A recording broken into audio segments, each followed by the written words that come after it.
ডিমৰ কৃষি বিভাগত চৰম অৰাজকতা দৰিদ্ৰ কৃষকক লৈ হেতালি চৰকাৰী বিষয়া কৰ্মচাৰীৰ ধনৰ বিনিময়ত কৃষি সঁজুলি আৰু শস্য বিতৰণৰ গুৰুতৰ অভিযোগ দুৰ্নীতি প্ৰতিৰোধ সমিতিৰ অবিভক্ত শিৱসাগৰ আৰু চৰাইদেউ জিলাৰ অন্তৰ্গত ডিমো কৃষি বিষয়াৰ কাৰ্যালয়ত লাগিছে আউল দীৰ্ঘদিনে একেটা কাৰ্যালয়তে চৰকাৰী বিষয়া কৰ্মচাৰী আৰু চতুৰ্থ বৰ্গৰ কৰ্মীয়ে থিতাপি লৈ দিন অতিবাহিত কৰি নানা ধৰণৰ দুৰ্নীতিত লিপ্ত হোৱাৰ অভিযোগ স্থানীয় ৰাইজৰ কৃষি মন্ত্ৰী অতুল বৰা ডাঙৰীয়া ডিমো এই বিভাগটোত এতিয়া দৰিদ্ৰ কৃষকৰ বাবে চৰকাৰীভাৱে আবণ্টিত কৃষি সঁজুলি আৰু কৃষি শস্য লাভ কৰাৰ বাবদ চৰকাৰী বিষয়া কৰ্মচাৰীয়ে কৃষকৰ পৰা ধন দাবী কৰি কৃষি পথাৰত ব্যৱহৃত স্পেয়াৰৰ বাবদ ৫০০-৬০০ টকা আৰু কৃষি ভূমিত পানী যোগান ধৰাৰ পাম্পৰ বিনিময়ত ১৬00-১৮00, ২০০০ আৰু ২১০০ টকা সংগ্ৰহ কৰা হৈছে।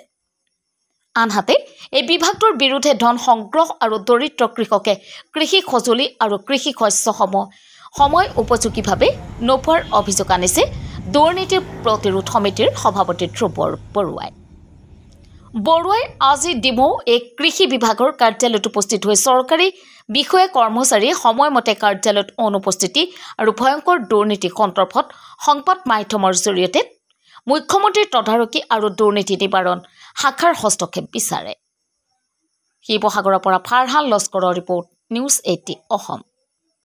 আপোনালোকক জনাইছোঁ যে আমাৰ ডিমো দাঁতিকাষৰীয়া বিভিন্ন অঞ্চলৰ ৰাইজৰ জ্ঞাতাৰ্থে আমি আজি কৃষি বিভাগৰ অফিচলৈ গৈছিলোঁ আৰু তেওঁলোকৰ লগত কথা বতৰা পাতিছিলোঁ যে স্পিয়া নামত পইচা লয়, আপোনাৰ পাম্পৰ নামত পইচা লয়। কিন্তু অতি দুখজনক বিষয়, আমাৰ অসমৰ মুখ্যমন্ত্ৰী ডক্টৰ হিমন্ত বিশ্ব শৰ্মাই নিকা স্বচ্ছতা দিশত প্ৰত্যেকটো চৰকাৰী বস্তু নিকাকৈ দিবৰ কাৰণে প্ৰত্যেকটো অফিচত অনুমতি প্ৰদান কৰাৰ স্বাৰ্থতো কিছুমান একাংশ অফিচত দালালে কিন্তু কেৰেপ কৰা নাই চৰকাৰখনক।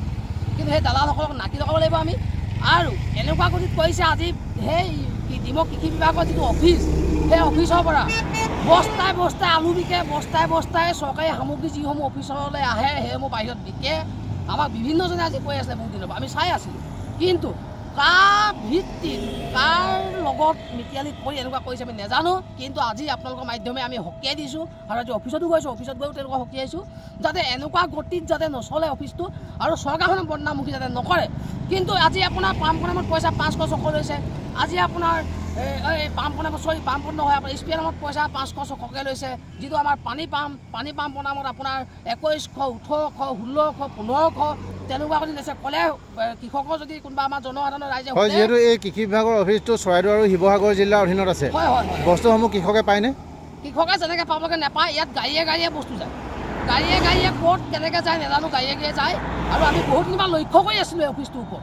কিন্তু আজি আপোনালোকৰ মাধ্যমৰ যোগেদি আকৌ পুনৰ কৈছোঁ, যদি এনেকুৱা গতিত চলে আমি ডিমো যিটো কৃষি বিষয়া অফিচ তলা লগাই দিয়ে। আৰু এক অভিযোগ উঠি আছে, চৰকাৰী বিষয়া ইয়াত কেইবাবছৰ ধৰি পেলাই আছে, বহু বছৰ ঘোচ গাছ খাই থাকে। ইয়াত কোনোবা কাৰোবাক মেনেজ কৰি দিয়ে, লিডাৰ থাকে বুলি কৈছে, কোনোবা লিডাৰ থাকে, লিডাৰক মেনেজ কৰি দিলে চৰকাৰী চাকৰিটো ইয়াত হৈ থাকিব। কিন্তু এটা কথা আপোনালোকৰ আগত মই কৈছোঁ, যেতিয়া চৰকাৰী অফিচ এজন অকল সলনি কৰিলে নহ'ব, ইয়াত চৰকাৰী কৰ্মচাৰী কেইজনকো সলনি কৰিব লাগিব, নহ'লে আকৌ একেটা কেলেংকাৰী অফিচত লাগি যাব। ডিমো বিভিন্ন অফিচত সেইবোৰ কেলেংকাৰী হৈ আছে। যিহেতু এই কৃষি বিভাগৰ অফিচটোত চকীদাৰ নাই নেকি? চকীদাৰ থাকিলেও চকীদাৰ আলু হৈ যায়, মেকিঙত বিক্ৰী হৈ যায়, কোনে কি কৰিব? চব মিতিয়ালি সেইবোৰ মিতিয়ালি ৰাজ চলি পেলাই মিতিয়ালি কৰি। এই ক্ষেত্ৰত অনাগত দিনত আপোনালোকে কেনেকুৱা ধৰণৰ ব্যৱস্থা ল'ব? কি কৈছে? আপোনালোকে অনাগত দিনত কেনেকুৱা ধৰণৰ ব্যৱস্থা ল'ব? আমি দুৰ্নীতি প্ৰতিধৰ্মীয় অনাগত দিনত দুৰ্নীতি প্ৰতিৰোধ সমিতিয়ে যদি এনেকুৱা যদি চলি থাকে, তেতিয়াহ'লে আমি চৰকাৰৰ লগত কথা পাতি ডিমো যিটো কৃষি বিভাগ অফিচ টোটেলি চিজ কৰি দিয়া হ'ব। আৰু কৃষকসকলে শিৱসাগৰ যিটো আমাৰ মেইন ব্ৰাঞ্চ হ'ব, তেওঁলোকে বস্তু পাতি অনাৰ ব্যৱস্থা কৰিব।